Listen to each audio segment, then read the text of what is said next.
So we've got a kick drum going to Groove Agent. We have a snare drum. We have it routed to two separate audio tracks in our mixer, and we got this project, and it's pretty bare bones.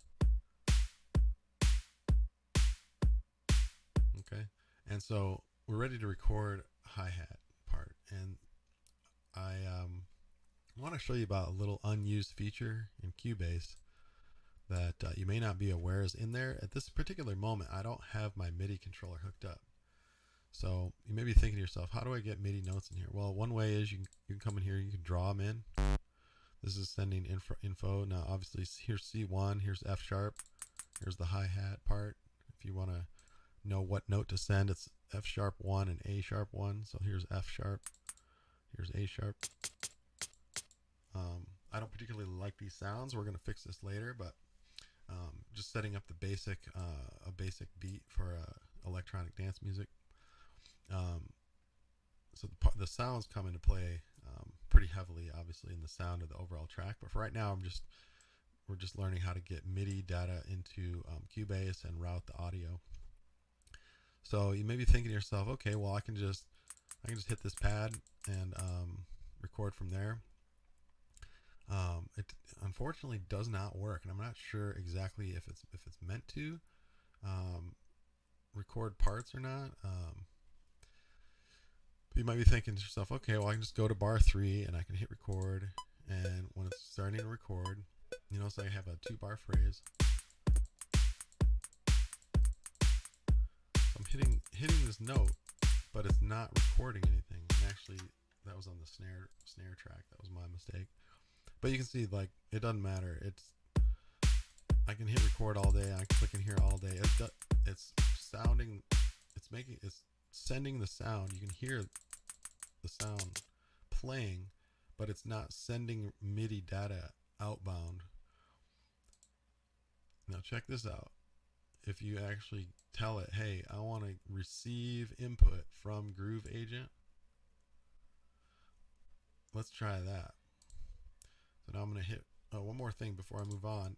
If you want to change this, if you just want 1 bar of counting, you can do it right here. You just click on the metronome, open setup, click that, and then you can say, okay, I only want 1 bar of count in, and click while recording, click while playing, etc. Okay, so now that I said, hey, input routing for this MIDI data come from the MIDI out of the Groove Agent. Now I don't know if this sends MIDI out or not. We're gonna find out. It says MIDI follow. Might be a setting in the track. I don't know about options. Like, I'm not super familiar with Groove Agent, and normally I use my MIDI controller, but I figured this would be something interesting we can figure out together here. So let's hit record and see if that changing it to Groove Agent MIDI out worked.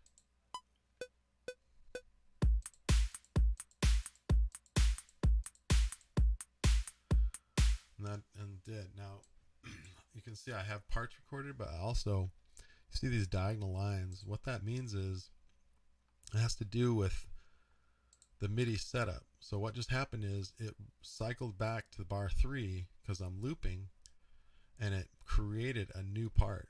So how do I know that? Well, Cubase is nice enough to show you that you created a new part here, and the new part that it created was the part that's on top of that blank part I had before. So you can just delete that and then move this back. Now you can see how did that work. Now you can see it's right on the offbeat. It's perfectly quantized because I have auto quantize on. And then if I click in here, you see I can grab all these parts together. I'm gonna mix down the kick a little bit so you can hear me a little bit better.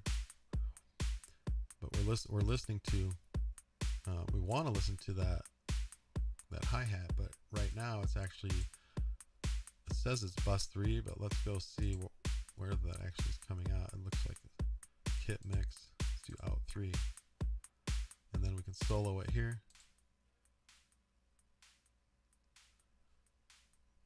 Looks like it is going to that part.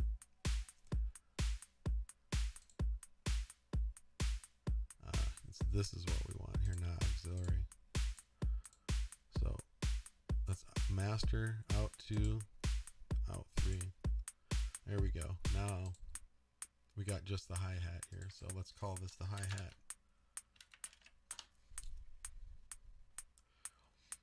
Okay.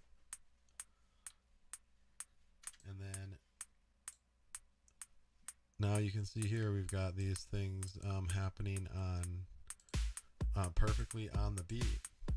And if we open up the quantize panel and we put auto quantize on, you can mess around with the swing, and you can see it's going to move this part. Now it's only affecting the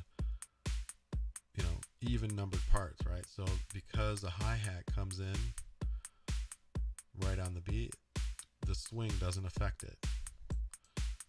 You see I'm dragging swing up and down right here, but I'm looking right here, and you can see, watch those gray lines are moving, and our note for the hi-hat doesn't fall on that note. So the swing factor doesn't affect it until you add something on the odd number, the even numbered notes. For example, if I added something like that, let's go back to the bar 3. Okay. Now here's where you're going to hear that swing is on this note that I just added, and you can watch if I increase this. Whoops. Let me grab this and this and make sure this is getting moved. See how that it's moving that note now?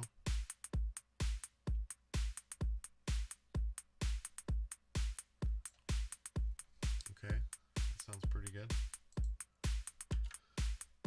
So in the next one, we'll see how to find a better sound for that hi-hat.